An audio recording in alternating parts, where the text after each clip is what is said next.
Assalamualaikum warahmatullahi wabarakatuh. Perkenalkan, nama saya Fatih Abdul Muhaimin dari kelas 11 JKTB akan menjelaskan seputar komponen-komponen yang ada di dalam PC. Yang pertama itu adalah motherboard. Motherboard ini memiliki ukuran yang pertama itu ATX, ukurannya itu standar banyak slot. Yang kedua itu micro ATX, lebih kecil daripada ATX standar. Kemudian mini ATX, lebih kecil lagi daripada ATX dan micro ATX.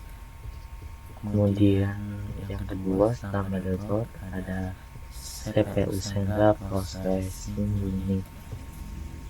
Fungsinya itu sebagai otak utama yang menjalankan perintah dan proses dari sistem dan aplikasi.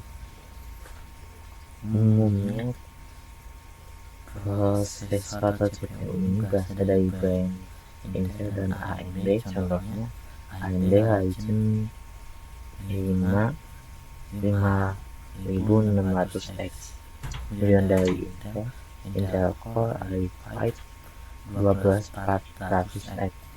Setelah CPU kemudian ada power supply. Power supply ini beragam, ada yang 500 watt, 400, 600 watt, kemudian 850 sampai 1200 watt, bahkan ada yang lebih tinggi lagi. Setelah power supply yaitu ada RAM Random Access Memory. Fungsinya itu menyimpan data sementara atau program berjalan. RAM memiliki tiga jenis RAM. Yang pertama itu DDR3, DDR4, kemudian yang paling terbaru DDR5. Ukurannya beragam dari 4 GB, 8 GB, 16 sampai 32 GB. Ada dua jenis RAM, ada yang long DIMM sama SODIMM. Kemudian setelah RAM ada storage. Yang pertama itu ada HDD, versi lama yang bentuknya kayak CD.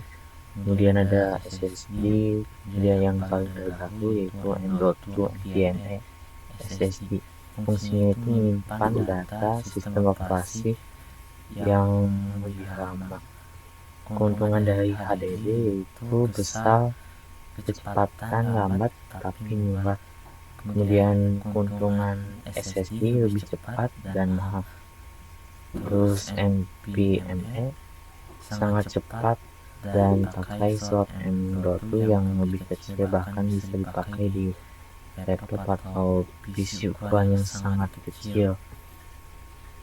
Setelah storage kemudian ada PGA atau Graphic Processing Unit, graphic card.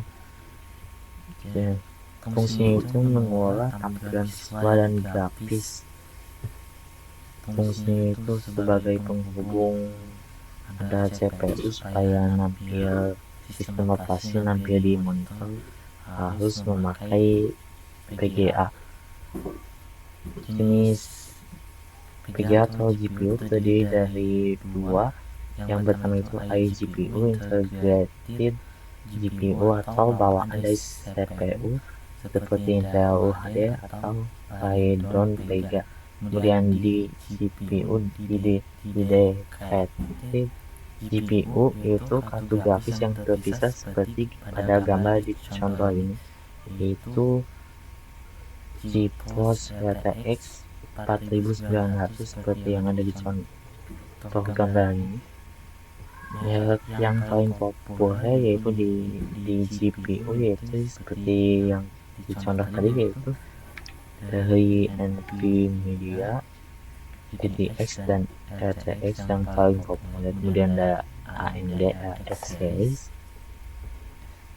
Kemudian setelah PGA ada CPU cooler yang fungsinya itu mendinginkan CPU saat bekerja dan gelap agar tidak overheat. Jenisnya itu terbagi dua, yaitu layer 2 yaitu heatsink dan kipas. Kemudian yang kedua yaitu liquid cooler, sistem pendingin cahaya yang ada cairannya di dalam pipa seperti yang ini. Ada pipa di sini ada cairan nanti didinginkan oleh kipas. Kemudian setelah CPU ada casing ini bisa menyesuaikan dari ukuran motherboard tergantung jenis motherboardnya. Casingnya juga harus disesuaikan. Kemudian ada kipas casing, fungsinya itu untuk menyalurkan udara dari luar casing ke dalam casing sebagai bantuan untuk mendinginkan prosesor. Dan ada network card atau NIC, fungsinya itu menghubungkan jaringan ke motherboard atau PC. Kita membutuhkan yang namanya network card atau NIC, yang ini adalah versi yang kabel NIC-nya. Kalau yang bawah ini versi wireless atau biasa disebut Wi-Fi. Kemudian selain perangkat GPRS, kita perlu menambahkan monitor, mouse, keyboard, headphone, speaker, dan printer untuk mendukung motherboard atau CPU tadi agar bisa berjalan dengan baik. Mungkin cukup sekian yang bisa saya sampaikan tentang komponen-komponen yang ada di dalam PC. Mohon maaf bila ada kesalahan. Wassalamualaikum warahmatullahi wabarakatuh.